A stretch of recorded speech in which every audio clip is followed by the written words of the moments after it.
Good evening to all. Once again, I welcome you to the class of Social Science. In today's topic, we are going to discuss about the Russian Revolution. So let's continue with the topic. The Socialism in Europe and the Russian Revolution. The French Revolution gifted the world the ideas of equality and freedom, which inspired for the happening of Russian Revolution. As you know how the society was divided in France before the revolution, after which people realized to bring the social structure in new order. The ideas of social revolution in Europe can be categorized into three: liberals, radicals and conservatives. Liberals wanted to bring changes in the society and they believed in tolerance of all religions. They were against to the rule of monarchs.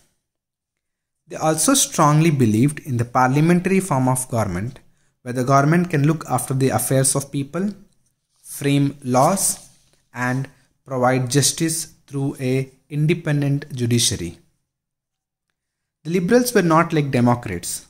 Democrats believed in universal adult franchise, whereas the liberals were against to it. The liberals wanted the voting rights to be given only to the man with property. They excluded women from voting rights. The radicals believed in government formed by majority of people and were against to the privileges and powers enjoyed by the landowners and the factory owners. They also supported the women writing votes. Conservatives, they were on the other hand, were initially opposite to the liberals and radicals. But because of the French Revolution, they also accepted to bring changes in the society, but slowly. The industrial society and social changes. This was a time for socio-economic changes. New cities were developed, factories came up and railways were expanded, due to which millions of men, women and children started working in factories. The working hours were high and wages were low. Housing and sanitization problems were worst. Seeing this, the liberals and radicals worked to bring the solutions. They wanted the workers of industries to get benefited from the Industrial Revolution in the form of better education and healthy economy. People were inspired by their views and hence came in support of liberals and radicals.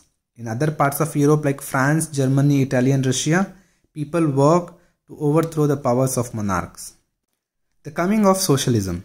The people began thinking how to bring progress in the society. The concept of socialism was influential. In socialism, people were against the private property because it was considered as the evils of all the social problems. The properties owned by private individuals, though gave work to the people, but they enjoyed all the benefits and earned a lot of profits. The private individuals did not bother about the working class. According to socialists, if the society acquire all the property, it will be better then. In this way, the ideas of socialist groups were different. Robert Owen believed that the government should encourage the cooperative society. Louis Blanc also came in the support of the cooperative society, hence the Karl Marx. The Russian Revolution. Let us know the socio-economic conditions before revolution. In 1914, Russia was ruled by Tsar Nicholas II. The Russian Empire was spread across many parts of Russia, Pacific regions and also modern-day Central Asia, were the entire parts of Russian Empire. As you can see in the map, the majority of people belonged to Orthodox Christianity, but also other religious groups lived in Russia. Economy and society. In the beginning of 20th century, 85% of people engaged in agriculture. This was too much comparing to other parts of Europe. If you see Germany, 50% people were carried agriculture and in France 40%. Industries were just located in few parts of Russia like St. Petersburg and Moscow. As the railway networks expanded, the industrial areas also expanded in order to get coal, iron and steel. Society. The workers in the society were socially divided. For example, the metal workers considered themselves superior than the other as they need more training and skills. In 1914, 31% of females were working in factories, but their wages were very less comparing to the man. Despite of these differences, they were united during strikes and sometimes they stopped working in order to protest. If we talk about the countryside, the peasants worked in farmlands which were owned by nobility, crown and church authority. Peasants demanded to take over the lands from landlords, hence sometimes refused to pay rent or even kill their owners. Socialism in Russia. In 1898, they formed a party called Russian Social Democratic Workers' Party, based on the ideologies of Karl Marx. But till 1914, all the parties were considered illegal in Russia. Hence, they began publishing newspapers, mobilized workers, and organized strikes. The peasants in Russia were so different comparing to other peasants in Europe.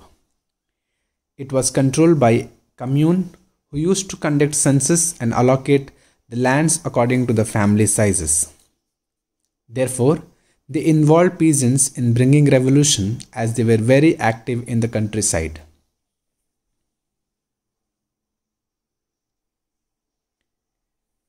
In 1900, they formed a party named Socialist Revolutionary Party which worked to fulfill the demands of peasants.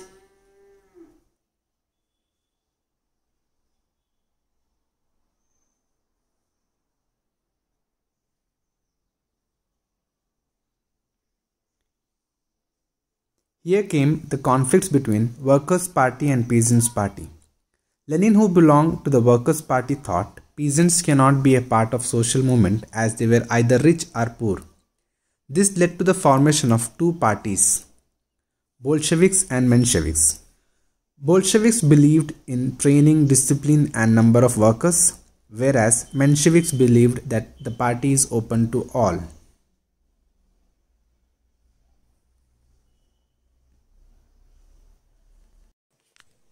The 1905 Revolution.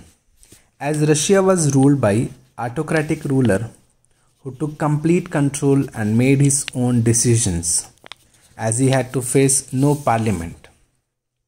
During this time, Russia was fighting war with Japan to take control over Korea. In this war, Russia had to face defeat due to the decision of Tsar to continue the war.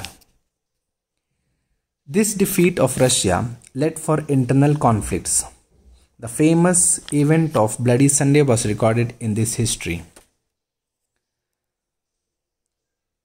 The period of 1904 was too bad for workers as the prices increased and the wages reduced. The Workers' Association hence began to buy membership. Meanwhile, the revolutionary leaders like Lenin were exiled from the country. On 22nd January 1905, the workers' group led by Father Gapin came to Winter Palace to raise demand. The imperial forces opened fire on them, in which 100 workers were killed and 300 were injured. This event was called as the Bloody Sunday. After this, the people of Russia began to protest against the government. The lawyers, doctors, engineers and middle-class people formed Union of Unions and demanded to form Constituent Assembly, for which Tsar allowed to form the elected body called Duma. But within 75 days of time, Duma was dismissed. After 3 months again, elected Duma was formed. Tsar did not want anyone to question his authority, hence he even changed the voting rules and tried to keep the revolutionary leaders out of Duma.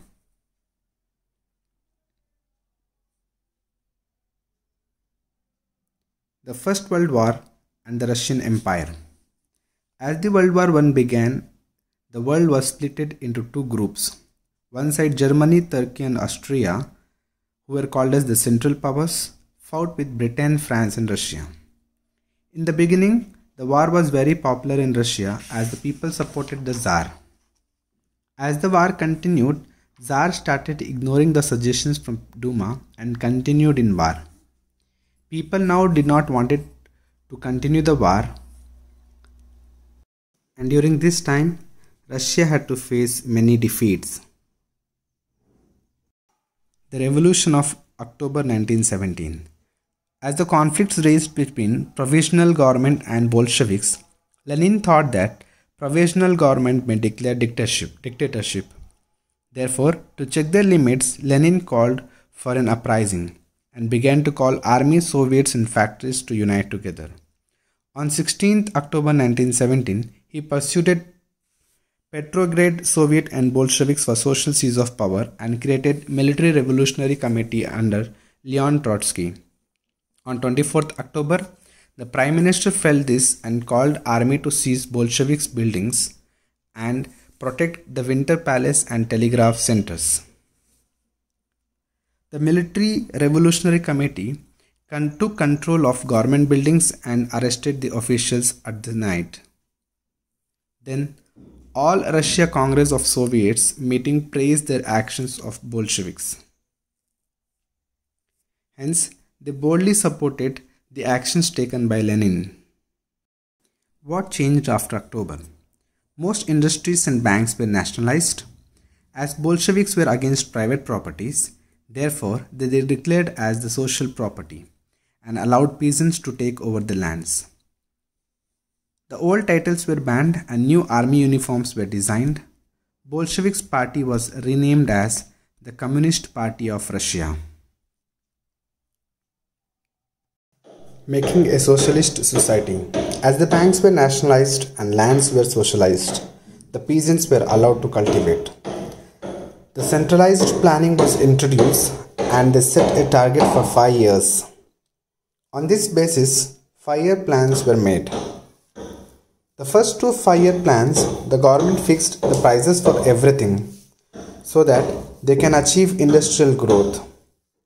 And it was successful and new cities were developed. The extended schooling system was developed, crutches were made and cheap healthcare was provided.